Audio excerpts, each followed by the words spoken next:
देखते हैं। पहला मैच बहुत बुरे तरीके से हारा पाकिस्तान, और हमारे सेलेक्टर्स ने पूरी कोशिश ये की कि यंगस्टर को मौका दिया जाए, ठीक है, और हमारे यंगस्टर इस वक्त पाकिस्तान टीम में खेले। और ये 3 मैचेस की सीरीज़ है। लगता है हमारे सेलेक्टर्स ने, या हमारे हेड कोच जो माइक हैसन है, जिसकी वजह से पाकिस्तान टीम इस टाइम बिल्कुल बर्बाद हो चुकी है। कोई सर पैर नहीं रहा, कुछ समझ नहीं आ रही कि किस लड़के को खिलाया जाए, किसको बिठाया जाए, किसको किस फॉर्मेट में डाला जाए, किसको किस फॉर्मेट से निकाला जाए। ये जो हेड कोच है इनको समझ नहीं आ रही। और बांग्लादेश ने पाकिस्तान को आज लटा लटा के मारा है। अगर दुनिया में आप तमाम टीमों को देखेंगे ना, सबसे ज्यादा गंदी और घटिया क्रिकेट इस टाइम पाकिस्तान खेल रहा है। ये कोई मजाक में हम बात नहीं कर रहे, ना ही ये एक इमोशनल स्टेटमेंट है। सबसे गंदी क्रिकेट इस टाइम पाकिस्तान खेल रही है, और अनफॉर्चुनेटली उसके ठीक होने के चांस भी बहुत ज्यादा कम है। लाइक मारो, और अगर तुम लोग नए हो तो सब्सक्राइब करो। वो जो लाल वाला बटन है उस पर फूट फेंक के मारो, या फिर मोमबत्ती, मुझे नहीं पता, बस क्लिक हो जाना चाहिए। मुझे कसम से रोना आ रहा है पाकिस्तानी क्रिकेट को देखते हुए, और अफसोस हो रहा है कि मैं क्यों फिर इस टीम को देख रहा था। आज तकरीबन 80% पाकिस्तानियों ने पाकिस्तानी क्रिकेट का मैच नहीं देखा, इस मैच को इग्नोर रखा।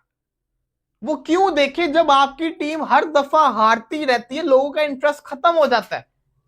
और वो खुशनसीब लोग हैं जिन्होंने इस मैच को नहीं देखा। अगर तुमने भी इस मैच को नहीं देखा तो कमेंट के अंदर यस बोलो, कहो। पाकिस्तान क्रिकेट के बारे में कोई पूछे तो उन्हें कहिएगा कि दिन बदला है मगर वक्त नहीं। फॉर्मेट बदला, वेन्यू बदला, ओपोनेंट बदला, इससे कमज़ोर ओपोनेंट क्या होगा। I am sorry, nothing against Bangladesh. और मैं देख रहा हूँ बहुत से लोग कह रहे हैं कि ये हम 3-0 से भी हार सकते हैं, बांग्लादेश बहुत टफ है।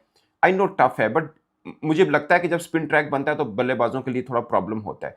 कम है, क्योंकि जिन लोगों के हाथ में हमारी पाकिस्तान क्रिकेट टीम का कंट्रोल है ना, वो क्रिकेट को या तो समझते नहीं है, या अपनी सोच के मुताबिक they are trying their level best, लेकिन शायद यही उनका बेस्ट है। अब मुझे बिल्कुल भी ये अच्छा नहीं लगता कि क्रिकेट की समझ नहीं है माइक हैसन को, शहीन शाह अफरीदी को। हमें ये नहीं कहना चाहिए। लेकिन मैं आपसे एक सवाल करता हूं, ढाका में ये मैच था। ढाका फेमस है कि जैसे ही मगरिब की अजान होती है, ड्यू पड़ना ढाका में शुरू हो जाती है। यानी अबरार इस मैच में 8वें ओवर में बॉल करने आता है, और उसने फौरन बॉल पकड़ के टॉवल से साफ की। बॉल थोड़ा सा गीला हो गया था। अब मैं आपको टॉस पे लेके जाता हूं। शहीन शाह अफरीदी टॉस हारे। बांग्लादेश के कप्तान मेहदी हसन मिराज ने टॉस पे पता क्या कहा? सीधा आते साथ ही कि हम पहले पाकिस्तान को बैटिंग करवाएंगे, क्योंकि शाम को यहां पे बहुत ड्यू पड़नी है। हैवी ड्यू का वर्ड यूज किया मेहदी हसन मिराज ने कि हैवी ड्यू पड़नी है। पाकिस्तान को शाम को बड़ा मुश्किल होगा उनके लिए यहां पे बॉलिंग करना। तो हम आराम से पहले बॉलिंग करेंगे, शाम को हम बैटिंग करेंगे, पाकिस्तान को गीला बॉल हम देंगे और मैच हम। और वो खुशनसीब लोग हैं जिन्होंने इस मैच को नहीं देखा। अगर तुमने भी इस मैच को नहीं देखा तो कमेंट के अंदर यस बोलो, कहो कि हमने भी इस मैच को नहीं देखा। ये डिजर्व ही नहीं करते इनको कोई देखे। यार, आप बांग्लादेश के अंदर जा रहे हैं, आपने 4 डेब्यूटेंट्स को खिलाया, कोई मसला नहीं, खिलाया आपने, उनके ऊपर तो मैं बात भी नहीं करूंगा, उनका पहला मैच था। लेकिन टॉस के टाइम शाहीन कहता है कि हमने बैटिंग ही करनी थी क्योंकि हम यंगस्टर के ऊपर प्रेशर नहीं डालना चाहते। भाई साहब, आपका बैटिंग का प्लान क्या था? मुझे कोई ये बता दे, आपका बैटिंग का प्लान क्या था? किस प्लानिंग के तहत आप आए थे? क्या पिच को रीड नहीं किया था? पता नहीं है कि बांग्लादेश कैसी पिचेस बनाता है। और आप, बांग्लादेश तो फेमस है अपनी स्पिन विकेट्स के लिए, लेकिन बांग्लादेश ने फास्ट विकेट भी बनाई हुई थी। वो नहीद राना जो हमें बर्बाद करके गया टेस्ट क्रिकेट के अंदर, हमारे घर के अंदर, उसी नहीद राना ने आज फिर आप सबका रगड़ा लगा दिया। हम नहीद राना को ही नहीं खेल सकते, हमसे नहीद राना ही नहीं खेला जा रहा।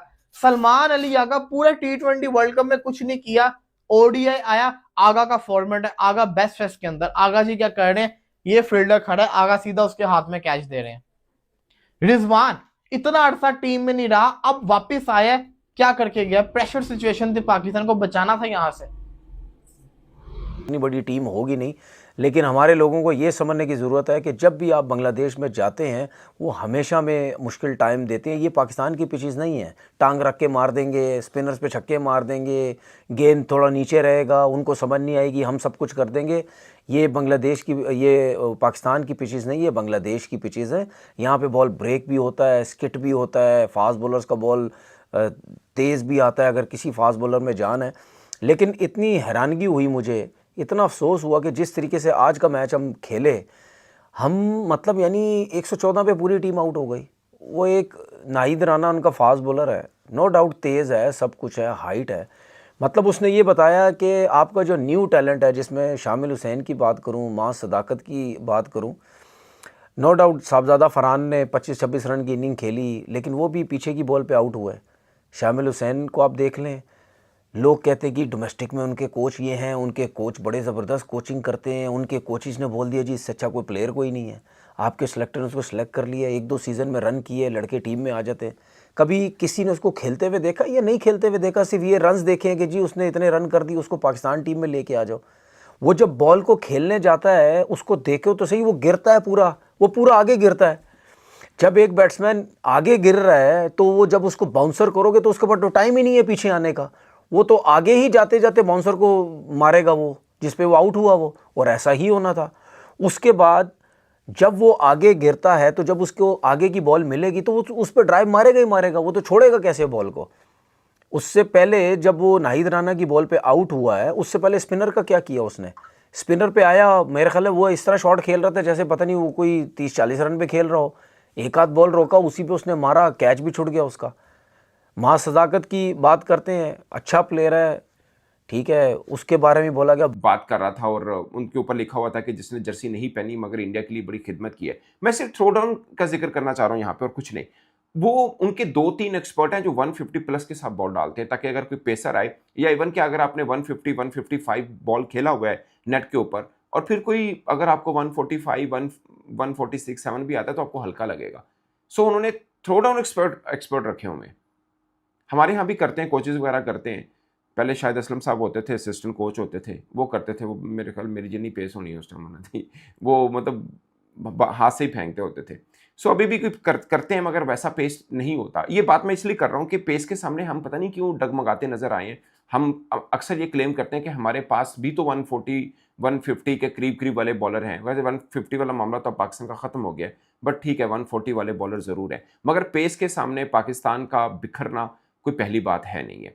और बहुत से लोग ये समझ रहे होंगे कि यार डेब्यू हुए नए लड़कों के, बांग्लादेश टफ कंडीशन है वहाँ दे दिया। ये बातें हम ऑस्ट्रेलिया, न्यूजीलैंड, साउथ अफ्रीका और इंग्लैंड के बारे में कहा करते थे कि यार वहाँ की कंडीशन हमें सूट नहीं करती। मुझे पता है 2015 में भी हम 3-0 से हारे थे, मगर कंडीशन तब टफ भी थी। तब भी हमने पूरी सीरीज में 3 डेब्यू कराए थे। हमने साद नसीम का कराया था, मोहम्मद रिजवान का कराया था, समी इस्लाम का कराया था, और ये पाकिस्तान का पुराना सिलसिला चलता आ रहा है। उन 3 डेब्यूटेंट में सिर्फ एक रिजवान ही है जो लंबी क्रिकेट खेल पाए। एक अमेरिका चला गया, दूसरा बेचारा डोमेस्टिक में ही मट्टी हो गया। साद नसीम अच्छा क्रिकेटर था वो, बट ये पाकिस्तान का पुराना चलता है। अभी भी पाकिस्तान ने 4 डेब्यू करवा दिए और ये 2000